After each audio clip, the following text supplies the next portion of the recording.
नमस्कार, मैं मोहम्मद आसिफ और आप देख रहे हैं नेक्स्ट 9 न्यूज।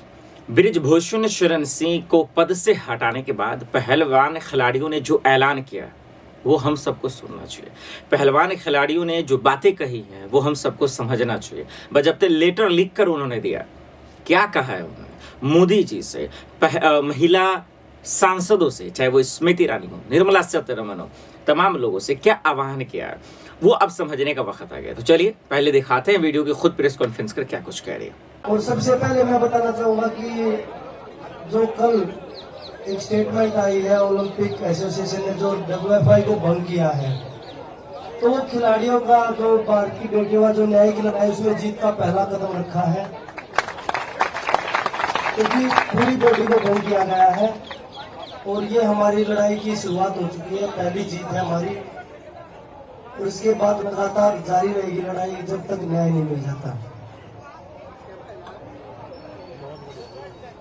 आज 22 दिन हो गए हमें यहाँ बैठे हुए और अभी तक कोई भी रूलिंग पार्टी से, बीजेपी से कोई भी महिला सांसद आके हमारे साथ में नहीं बैठे हैं या ग्रीवेंस नहीं दिखाया उन्होंने बेटियों के सम्मान के लिए जो लड़ाई हम लड़ रहे हैं। तो जितने भी महिला सांसद हैं बीजेपी में, हम उनको बाय हैंड लेटर लिख के और ईमेल करके हम लेटर लिखेंगे कि हमारे समर्थन में आइए।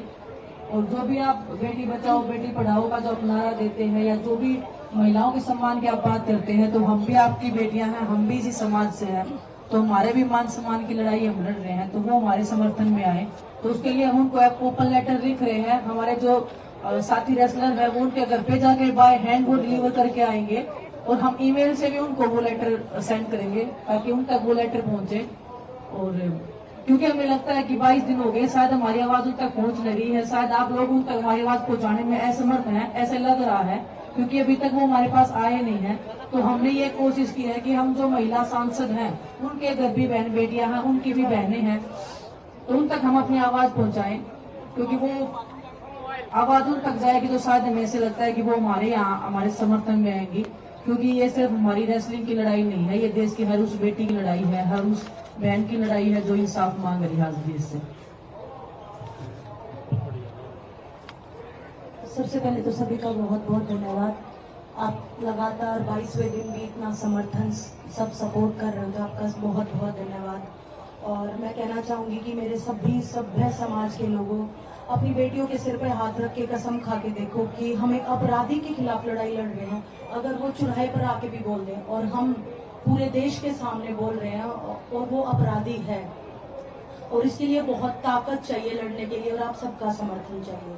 मैं बस यही कहना चाहूंगी, जितने भी मुझे सुन पा रहे हैं, जो अभी तक यहाँ नहीं आए हैं या किसी उससे असमर्थ है आने में, तो कुछ भी करके थोड़ा सा टाइम, 1-1, 2-2 घंटे आओ यहाँ, अपने बच्चों को लाओ, अपनी बेटियों को लाओ, कि उन्हें भी शक्ति मिले आगे इस समाज से लड़ने की या किसी अपराधी से लड़ने की, क्योंकि उनको दिखाओगे तभी उनमें हौसला आएगा। तो बस आप सबसे, जो मुझे सुन पा रहे हैं, यहाँ बैठने वाले तो बहुत समर्थन कर ही रहे हैं, जो सुन पा रहे हैं उनसे हाथ जोड़ के निवेदन है, आप सब लोग हमारे समर्थन में आओ। बस धन्यवाद।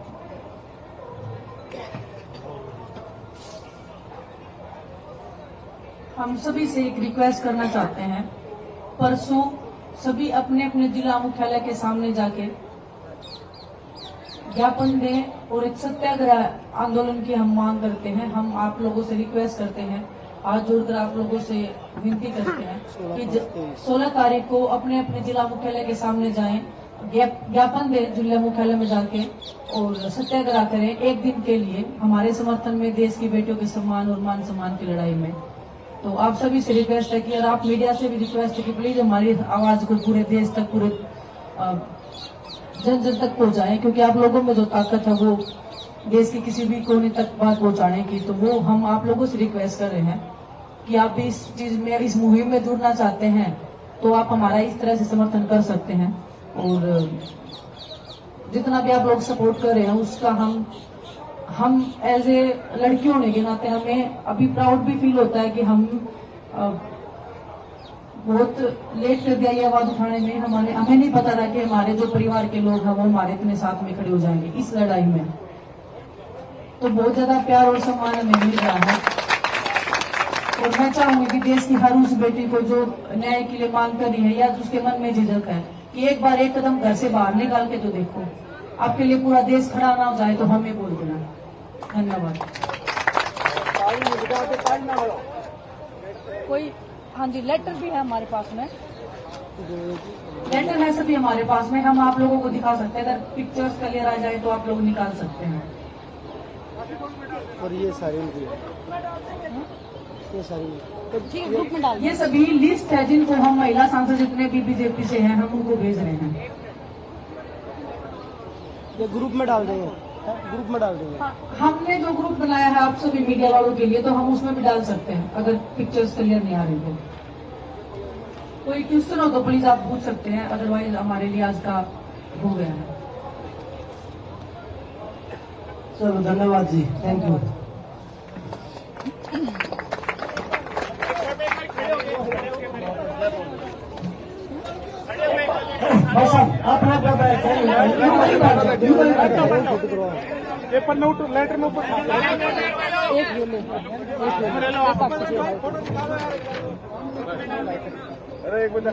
हाँ ग्रुप में भी डाल देंगे, कोई बात नहीं, बैठ जाओ। देखा आपने, साफ शब्दों में वो कहती नजर आ रही हैं कि आखिर आपने देखा, उन्होंने सबसे पहले तो कहा कि ये बहुत बड़ी और पहली जीत है हम सबकी, क्योंकि बृजभूषण शरण सिंह को WFI के पद से हटा दिया गया। इसके बाद अब जो है जेल जाने की तैयारी में लगी हुई है दिल्ली पुलिस। ये पहलवान खिलाड़ी नजर आ रही, कहती नजर आ रही है।